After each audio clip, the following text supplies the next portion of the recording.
afternoon to all of our members in our Facebook group. My name is Karen Seitz, and I'm one of the administrators for Authentic Intimacy for Married Women. And I am also the lead teacher for our relationship program here at a New Life Center. I've been doing this work in my own life and in my marriage for the past 4 years, and also working with other women to teach them how to build intimacy and connection with themselves and in their marriage, also for about the past 4 years. And today I am here with Peggy Litt, one of the founders of a New Life Center. Hi, Peggy. Good afternoon. Yeah. Do you want to take a moment to introduce yourself? Sure. I have been working with both men and women for the last 10 years on their relationship with themselves and their partners. And I met David about 15 years ago, and he had actually experienced a very big loss a couple years before then. And because of that loss was really what started us, or him initially, on this journey of healing. So the topic today is very dear and near to my heart because I initially started working with people on healing from their losses. So there's a lot of really good information here that we'd love to share with you today. Thank you, Peggy. And where I started in my own training in this work was around loss, and it's changed my life in so many ways to be able to see loss from a new perspective and finally have a way to really work on it where I can grow and change and see it as a gift. And that's what we're going to talk about today in our video. And to tie it into our 3 principles for our group, for the framework of authentic intimacy. The first principle is that you are responsible for your happiness. And while that can feel like a daunting task for us, it actually is such a rewarding experience to do the work to find your happiness within. And the second principle is that the only person that you can change is yourself. And I know for me and the women that I work with, we can get so lost in focusing on our husbands and trying to change them, which keeps us so frustrated and stuck in our problems. So when we know that the only person that we can change is ourselves, it gives us a step forward and a way to create long-lasting resolution to our problems in our marriages. And the third principle for the framework for our group is that authentic intimacy is actually about having a relationship with yourself and feeling good about who you are. We often make intimacy about other things. And if I'm not in a relationship with myself and don't know who I am and don't feel good about who I am, how am I supposed to have that close connection with anybody else? So intimacy starts with me, and then I can bring that into my marriage and bring that into my relationships and have a whole new experience. And so our title of our video today is Loss and How It Affects How We Feel About Ourselves. When we go through losses and we have that pain, we're going to go into how that affects how we feel about ourselves, which kills intimacy. Because again, in order to have intimacy, I have to feel good about myself. So Peggy, where would you like to begin with this topic? Well, first I'd like to say that life is full of change, which we perceive as pain. And so we have to start looking for the gifts of what we perceive is a loss. That's very important for everybody. You know, you're going to hear about a lot of losses today that you can, or you may be experiencing in your life, but it is very, very important to see the gifts of those losses too. So we're here to help you understand why you're feeling what you're feeling, but to also encourage you to see the gifts of what those relationships gave you. So I think I'd like to start by saying when we feel pain from the loss, we shut our hearts down because we don't want to feel that pain. But a lot of the pain we don't want to feel is the loss of the self-identity that loss actually gave us. And I know there was probably about 5 women in the group that talked about when they lost their mother, they didn't feel that their husband supported them very well. And I have taken quite a few women through the loss of their mothers.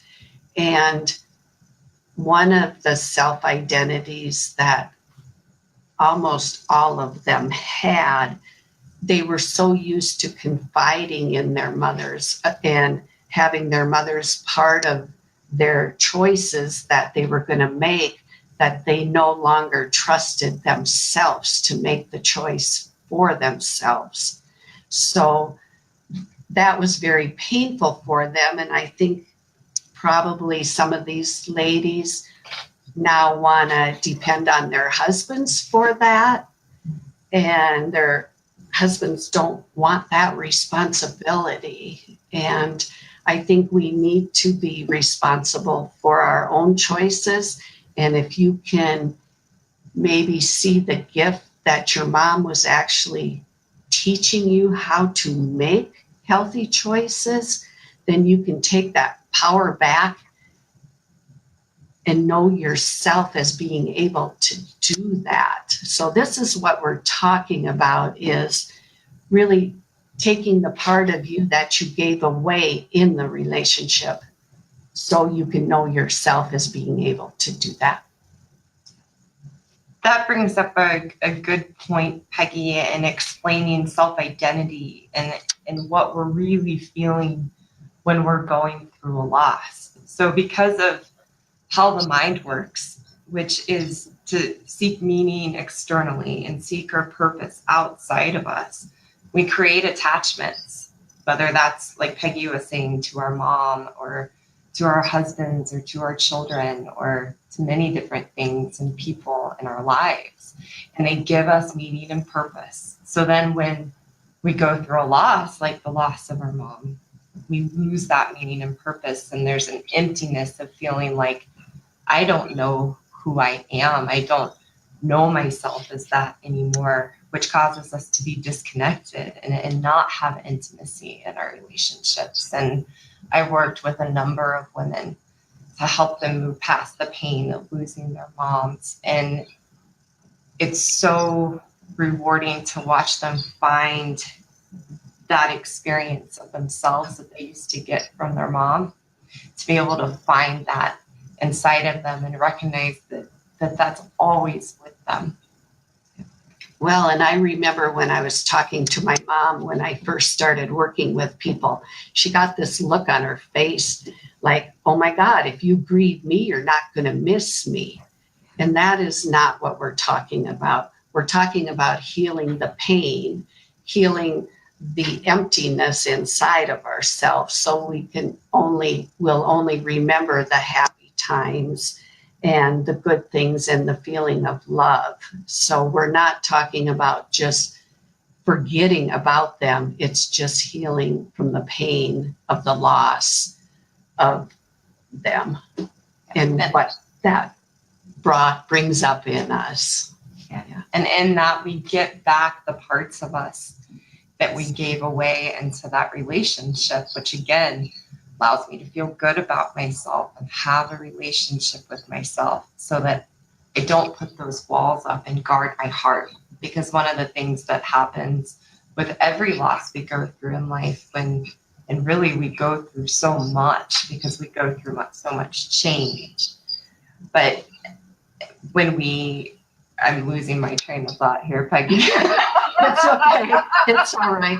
Why don't let's talk about how you can experience a loss, even though it's a positive thing too.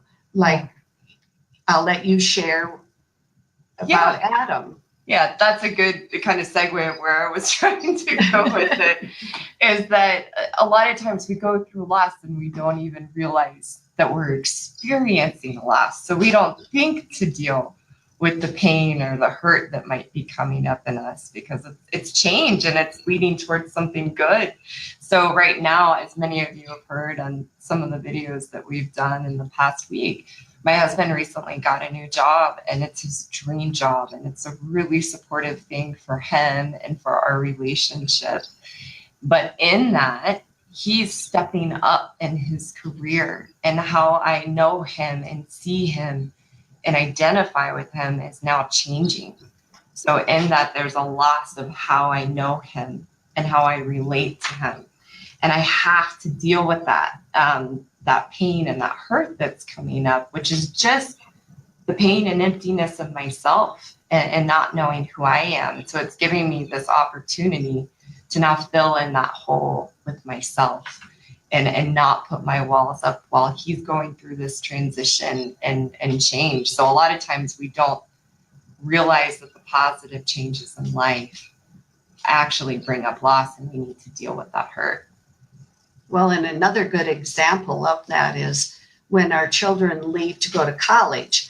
Now, one of two things can happen. Either a parent can go, whew, glad to get them out of the house, and not even realize that internally there is a loss, or they can get caught in the loss and not even see the opportunities of being able to know themselves in different ways. But I'm one of 12 children, and when the youngest child left home, both of my parents had heart attacks that year. And I have known other people too that when their last child left, they have heart attacks. So even I'm sure my parents were relieved to actually have us all gone, yet they never knew how to deal with the loss that they felt with each one of us going, So often there's a good side and a bad side to everything, and we might get caught in one side and not deal with the other side, especially the internal part of what's going on. We don't want to know that. So, yeah, there's always a gift. And I think most of us know that in some way or at some level, that life's biggest challenges and biggest struggles, that if we're willing to look at them, they will always give us gifts of change and growth, and we become stronger from some of those challenges. But we have to be willing to see how we've grown and how they have actually made us stronger, or we can get caught up in that pain. Well, and my dad, who's now 86 years old, he has recently gotten cancer, and he had to have an operation. And with his bad heart, they weren't really sure how good of a candidate he was. All of us kids have had our parents, as context for being very strong physically. So all of a sudden that was shaken. And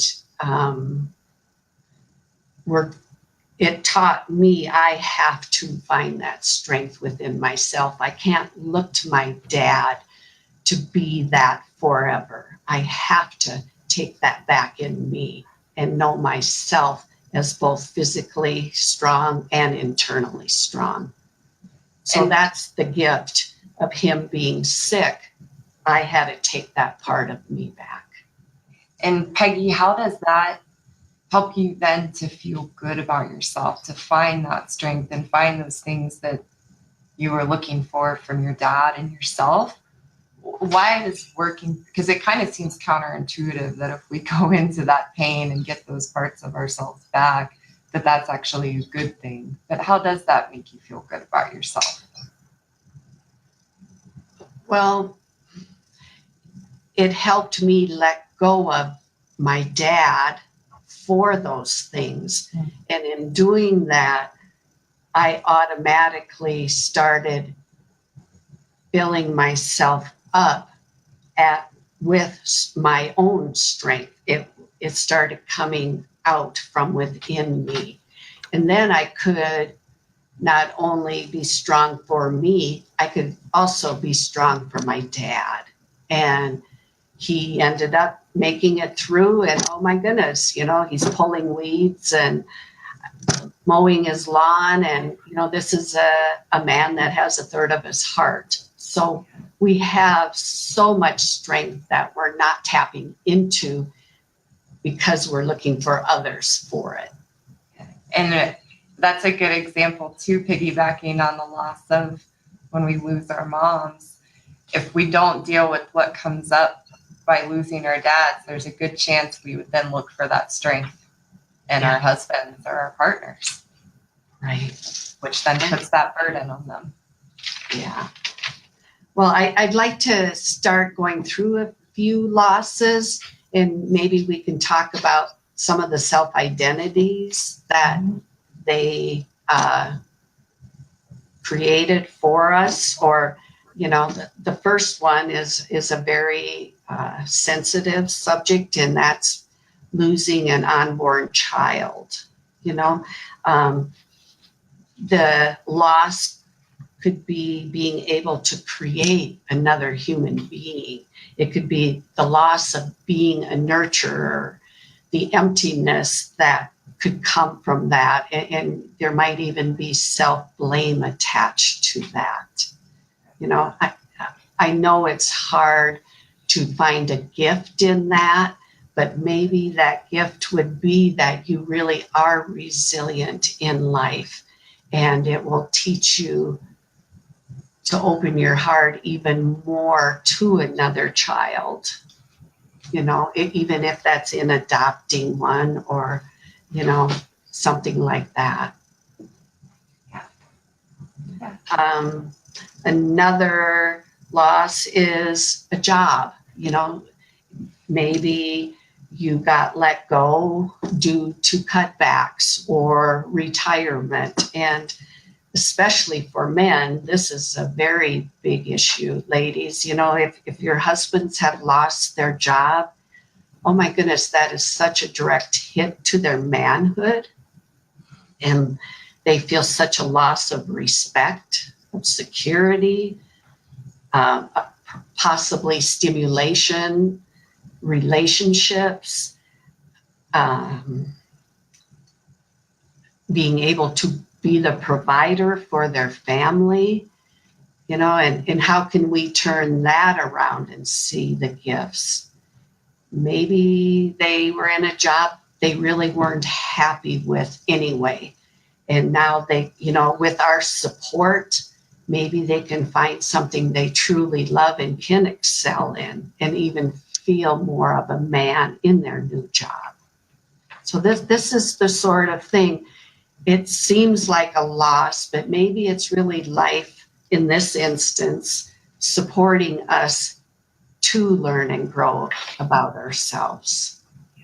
I always say, in working with clients on loss, and what I apply in my own life is, even though loss can be really hard and hurtful, it gives us the opportunity to know ourselves in ways that we couldn't without that experience. And it takes a lot of courage to want to go in and see those gifts and see how I've changed because of those experiences in my life. But when I do, it allows me to find that strength in myself and actually heal from it and move forward with my heart and open anew to life. Well, and with everything that's going on in the world between flooding and fires and stuff and people losing their homes, I feel so horrible for those people. I can't imagine returning to your home and there is nothing left.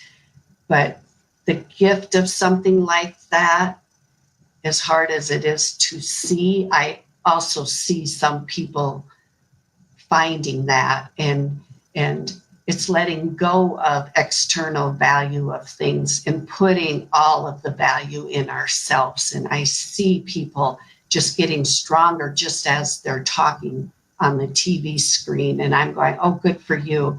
And maybe they open their hearts to their neighbors that they maybe didn't even talk to before, and everybody works together and shares one home for a while, or whatever you need to do. We're so resilient, but sometimes we need life to be hard to even know we are resilient, because we want it easy. As humans, we want it easy. I can relate to that. Yeah. So some other losses. Peggy, did you have other losses you wanted to go over on your list?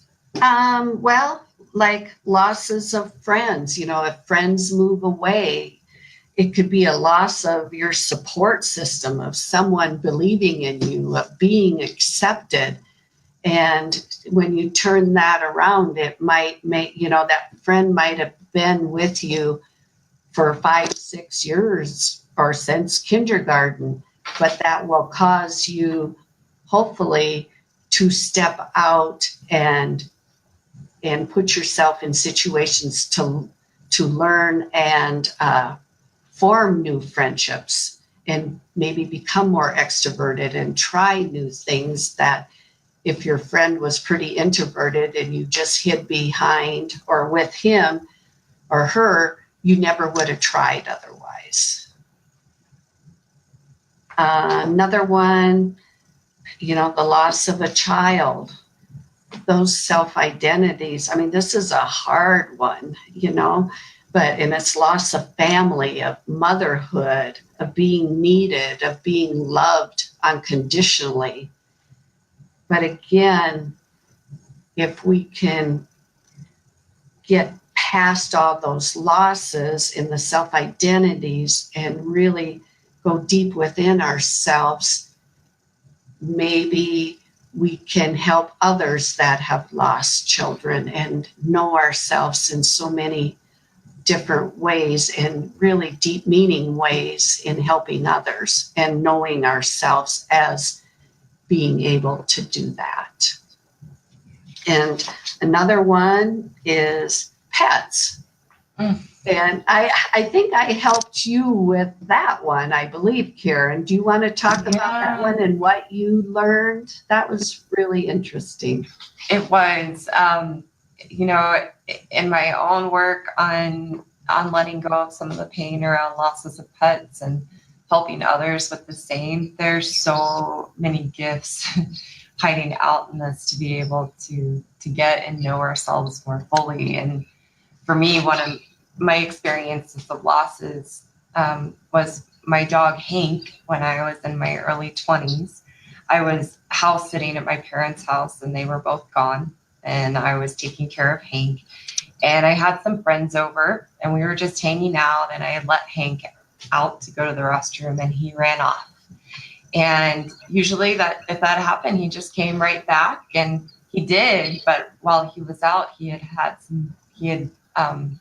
licked Freon from a car, and he started to go into kidney failure. And so I lost Hank.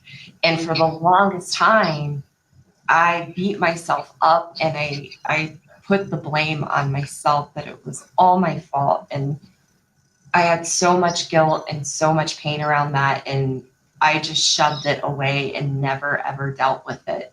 And in doing that, I held on to this belief about myself that I was this horrible, bad person. Well, if I believe about myself that I'm a horrible, bad person, I'm going to be pretty walled off in my relationships and put people at an arm's length from me. And so in doing this work, I was able to find the gifts and let go of the pain by seeing the gifts. And the gifts in that experience with Hank were realizing for myself that I can make a poor judgment or make a mistake in life. And it doesn't mean I'm a bad person. It just means that I'm human, and that it taught me how to take responsibility and forgive myself as a way to move forward and not be stuck in that pain anymore. And that was a huge gift to me. But Karen, before you looked at that, what I think the word you used, do you remember the word you used? With the morality? Yeah. Yeah. That what I had thought that I lost in that experience was all of my morality. So in knowing the difference between right and wrong. So in doing that work, I was able to get that part of me back and recognize it's been there all along. That just the pain of it, I had covered that up. And how long ago had your dog passed away? That was over 14 years ago. So you And were that's how carrying long. that. Yeah. Yeah. And it was before I worked on it, Peggy. It was like it had just happened yesterday. That's how alive that hurt and pain was in me when I pulled it up. Of course, as we've talked about, the happy pill and covering up our pain and not dealing with it. And I've been more of a happy pill person in my life. So I shoved that hurt that I was harboring from that loss. But when I sat down to do the work on it, it was as if it had happened yesterday. Yeah. And that's what we find all the time. We have not been taught how to feel our feelings in these drastic situations or in any situation, really. So we just stuff it, and that's why we get sick. Yeah. Another really big loss is when someone has to declare bankruptcy. That, especially again for men. I did go through that when I was, I think, 22 years old, but I and my husband of the time were trying to run 3 businesses, and I did not realize what a blow it would be to my husband. I was just more embarrassed by it than having it be a blow to my ego, and I didn't realize how hard that probably was for him. We lost all of our security. We felt like a loser. We felt like failures, and the gifts of that, I can look back, and I was trying to run 2 businesses at the age of 21. I was so brave and tried to stand up for myself and working so hard, but until I took time to really feel the pain of it, I couldn't see any of the good things that I really was doing in it. So a couple that I have on my list to look at that really relate and tie into a relationship. We don't often think of this one necessarily, but the loss of virginity and and how I lose my innocence in that, or think I'm losing my innocence and my childlike ability to play and be in that. Another loss that we often don't deal with or look for the gifts in are different breakups. So think of how that's impacting how we show up in our current marriage or current relationship if we haven't let go of that hurt from those past relationships. And in that, we might have lost the feeling of being loved or the ability to love like we've never been hurt. Or again, those feelings of security. Yeah. Well, and when you said your loss of innocence, I remember in high school, I went out on my boyfriend, and nothing real serious happened with who I went out with that one night. But I did lose my innocence then, or felt like I did. And I never felt that, I don't know what the word would be, but that clean again in a relationship. So it's so important. I still have that innocence in me. And it's important that I can be that with my partner now, because that's me with my walls down. That really is. That's us as soft. It's us without any help me, Karen. Now I'm having that. But there's no manipulation. There's nothing in that innocence. But if we think we lost it, we can't be it, ladies. And we still have that in us. And we have to be able to be in touch with that and share us as that with others And we can't do that with our walls up. I think that's a really good kind of summary of all of it, Peggy, is exactly what you just said, that in loss, we lose these parts of who we are. And if we lost it, we can't be it. But when I look at my losses and I look for the gifts, then I can find that in myself again and then be that and bring it into my life and bring it into my marriage and have that connection again. Yeah. Well, and in closing, I was thinking what kind of comparison can I give everybody? And it's like, we're kind of like cars. If we use good gas, which is like doing supportive things for ourselves, and have oil changes, which is doing work on ourselves, we should be able to have a very rich, full life, just like we expect our cars to run to 150,000 miles. We should be able to live to be 100 years old and have a rich, full life. But we have to be willing to do the work on ourselves and to keep ourselves running well and not let ourselves get sick. That's a great comparison. That's Thank you. Yeah, I like that. But how can we expect to run forever if we never clean ourselves out? That's kind of absurd. It doesn't make any sense. So if you need an oil change on yourself and need to do that work on you to maybe look at how you're lacking in that relationship with yourself and how loss may be affecting that, or you're just ready to dive in and what we're talking about and teaching speaks to you and you need to get in there and look at these things in yourself, please private message me or private message Peggy, and we will set up a call. And if our program is a good fit for you and you have an unhealed loss that you would like to do work on, then we can bring that into the program, into the relationship program, and we can talk about what that would look like. So thank you so much, Peggy. I hope you have a good evening and everyone else in our group has a good evening too. Well, and we'll be seeing or talking to everyone on Friday for our Q&A at 11:30 our time, right? Yes. Mm-hmm. So 10:30 Pacific time. Let's see, 1:30 Eastern time. We'll be doing our live Q&A. So if you have questions that you would like Peggy or I to answer, please post them in the Facebook group or send them our way in a private message, and we'll be sure to add them to our list. Great. Everybody have a good evening, and we'll see you on Friday. Okay. Thank you, Peggy. Bye. Bye-bye.